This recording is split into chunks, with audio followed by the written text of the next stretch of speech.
Hello, my name is Jeremy, and if you're clicking on this video, you're interested in my opinion about what one should study in school. Just to give you some context about myself, I currently work in HR, for which this video has nothing to do with. I have studied in business administration, human resource management, and industrial and organizational psychology. I'm a current Doctor of Business Administration student. All of my schooling has been a mixture of in-person, hybrid, and online, which I'll go into a little bit later. So the first thing that I think one should think about when deciding what they want to major in is what's your why? What's your reason? What's your thing that's going to get you up every single day and motivate you? That should be anchored in a long-term goal. I'll give you an example. My long-term goal is to get into a junior level executive position in HR and eventually get into consulting. When I think of schools and the programs and the courses within those programs, I need to ensure that the school that I'm going to, the program that I would be in, the courses within that program align with those long-term goals.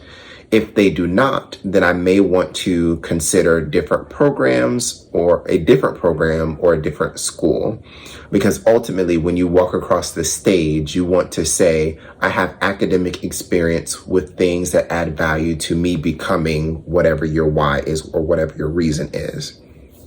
It's important to know that up front, because the level of commitment, the level of grit, the level of dedication that one has to get through the readings and assignments for whatever level you're studying at will be tested. And if you don't know your why, if you don't know your end goal, then you will be lost in the sauce and you'll just be studying just to study. And for some people that works out, and that's totally okay. Sometimes taking a more roundabout way exposes you to different things so you know exactly what you want to do, and you may have to take that approach. If you don't know what your why is, I think that's worth the time spending researching and doing informational interviews with people who may be in jobs that you're interested in, shadowing people, reaching out to mentors, connecting with people to get a realistic expectation of what your end goal would be if you were to choose whatever you're thinking about studying. I would interview or network with people that have academic experience and applied or practical experience, meaning they went to school for it and or they've done it for 10, 20, 30 years. So again, you have this broad view of what reality will be if you were to major in something and then go to that job.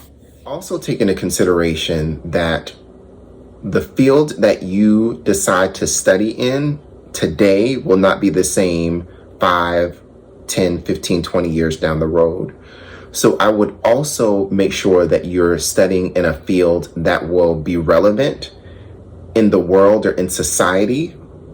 I would also make sure that the school or program and courses that you're studying set you up to always be a lifelong learner. So that way, as things such as technology, social and news media, business environments, social structures, systems, as they evolve, so do you, in the lens that you look through and how you approach problem solving, so that way you're always adding value to whatever you're trying to accomplish, especially adding value to the job that you have and the organization that you work for, or if you're an entrepreneur, and even an organizational leader, finding ways to keep adding a sustainable competitive advantage, because you don't want to be stuck doing the things that you have been doing as everybody else around you is evolving, because then you wouldn't be relevant anymore, and you got to stay relevant. The next thing that I would do is consider where you are in your life. If you have the bandwidth, the brain power, the capacity to handle what you're about to study. For example, if you are studying in a PhD in chemical engineering and you work 2 to 3 jobs, it's possible, but it would probably be very challenging for one to balance working 2 to 3 jobs and studying for chemical engineering at the PhD level. Again, not impossible. There's somebody that can do it, but something to consider. There are schools and programs that are designed for working adults, if you're a working adult, and that's something that you have to consider. Are you talking to your family? Are you talking to your support system? Are you talking to mentors to say, this is something that I'm willing to do, and that I'm wanting to do, but I need to ensure that, one, you're going to support me through this, and that you're not seeing things that would prevent me from giving it my all. Some people may say, oh, well, I noticed that when you get stressed out, you have a tendency to just disappear. And that gives you extra context to make a decision about, is this program, is the level of rigor, is now the time for me, because I don't have the bandwidth, the processing power, the mental capacity to take on whatever program it is that I'm wanting to take on. I briefly touched on the support system. The support system is extremely important because you're going to need people to help keep you grounded and help keep you human in whatever it is you're about to take on. And having a support system that you can lean on and rely on to keep you grounded and keep you human is important. And getting that, I don't want to say commitment, but at least communicating that up front, so that way people aren't blindsided by you taking on this huge commitment and them not having the ability to support you in that commitment. I said it, but I'm going to expand on it. Level of rigor. Depending on what school you go to and what program you go to and the way that the program is designed, it has certain levels of rigor. If you are looking for an extremely rigorous program, then the level of effort on a daily or weekly or class basis is going to take away from other areas of your life. If you want to go to a program that's medium or not rigorous at all, you're going to have more flexibility with how you navigate your life and the things that you can do. An example may be, if I'm doing my research by looking at the school, looking at the school's values, looking at the PhD or the program curriculum and the classes, and I'm talking to people at the school and they're telling me that it takes 20 to 30 hours per week because it's a very rigorous course, then that's context that I need to consider in making my decision about what should I major in and what school I should go to, right?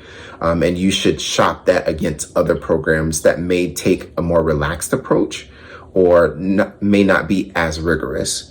Now consider that may also dictate your outcome, but regardless, it's what you put into it. You could be in the most rigorous program there is available, but if you aren't putting anything into it, then it doesn't matter how rigorous the program is, compared to if you put your everything into it, into a program that's not rigorous at all or not intensive, you can get a lot out of it. So it just depends on you. So just to recap, we've talked about knowing your why attached to your end goal. We've talked about your support system, making sure that you have the mental capacity, the bandwidth to do so, because it's going to take a lot of commitment and grit to get through it. And then level of rigor, methods or program formats. So there are online, 100% online, there are hybrid programs, and there are in-person. I did a mixture of both. My undergraduate studies was a mixture of in-person and online. In-person has its benefits. You can ask questions. You have classes to keep you accountable, because you know when you go to a class, you have to be prepared, and you can see people and interact with people. If you have a more busy or hectic lifestyle, then you may want to consider hybrid, which means that you're going into class every once in a while, every Thursday or every other Thursday, or once a month or once a quarter, but everything else is online.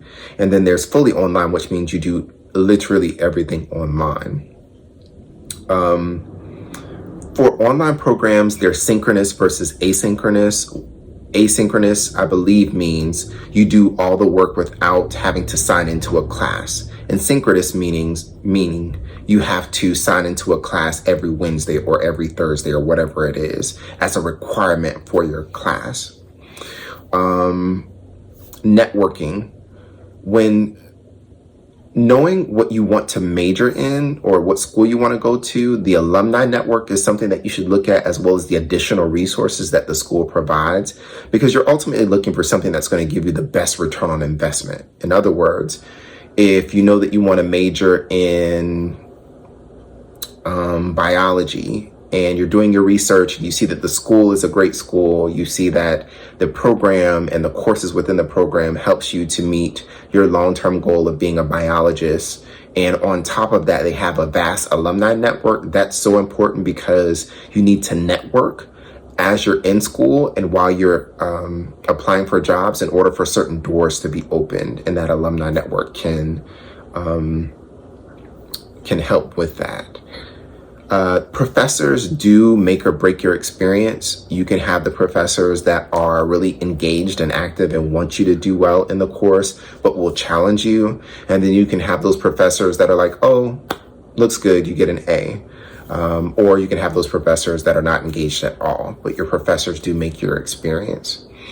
I don't see anything wrong with reaching out on LinkedIn to people who have gone to certain programs or who have gone to certain schools or are part of certain groups to help give you context about what you should major in selecting the school. Because again, that's extra context on you being able to make a decision. So we've talked about knowing your why and anchoring that to an end goal. Looking at the school, the program, the courses within the program to make sure that it aligns with your why, which is attached to your end goal. We've talked about your support system. We've talked about what else? Having the capacity to do the work. We've talked about level of rigor. We've talked about program formats. We've talked about alumni network and networking. Networking is so important. And then, let's see, internships. Hopefully, and depending on how much the program costs and what the school is, internships are really cool. I have not experienced one, but I've noticed that programs that have internships, if you can at least get your foot in the door, even if it's an entry-level job, that will help you in landing a permanent job, because while you're in that internship, you can network throughout the organization or employer that you happen to be working with to apply for permanent roles. And you've already been spotlighted as an intern, which if you navigate that space effectively and from a place of integrity, you can really set yourself up for a long-term career wherever you are. So internships is important. What I've also noticed, especially with people that are like directors and executives, is for some people move around a lot. And I thought that that was a bad thing, but it's not. So for example, if you stay at a job for a couple of years and you say, okay, I think I've learned everything that I can learn from this employer or this job, let me see if there are other opportunities at a different employer, especially in a different industry or in a different state or geography than where you started off at. Those continual moves put you in a place of not only reflecting, but also being strategic about your next move in a way that gets you to your end goal. So that's something else to consider. I think we've talked about a lot, enough for someone who is deciding about what they should major in, to make an informed decision about, one, what they should major in, and then also the schooling, and other things that one should take into consideration.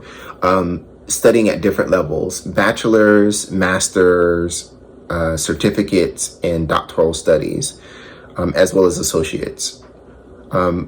Depending on what you want to major in and what your end goal is, determines at what level you'll end up studying at. So if you want to be a restaurant manager, you may not have to go to school at all. You may be able to get a certificate, you may be able to get your associates, you may be able to get a bachelor's, and the rest is experience. But if you want to be a CPA, I believe you have to have your master's at least, and you have to study for that exam and pass it, right? If you want to be a researcher, ideally, you would have to have your PhD. So depending on what level you want to study at, or excuse me, depending on what you want to study, dictates what level you have to go all the way up to. And there are some end goals where it's just the studying at the master's or doctoral level just helps you to be more strategic or more thoughtful in your approach in problem solving for the things that you would be faced with in whatever you should happen to have job wise. For example, in HR, one could have a bachelor's and have a very nice career with just a bachelor's in HR, but studying at the master's level or PhD or doctoral level, I should say, helps you to be, to just gain extra lenses for you to look through in order to be a more effective or impactful or strategic HR professional. So I hope that you took away a lot of information to help you make an informed decision about what you should study, and other things that you consider in your school journey. Have a great day.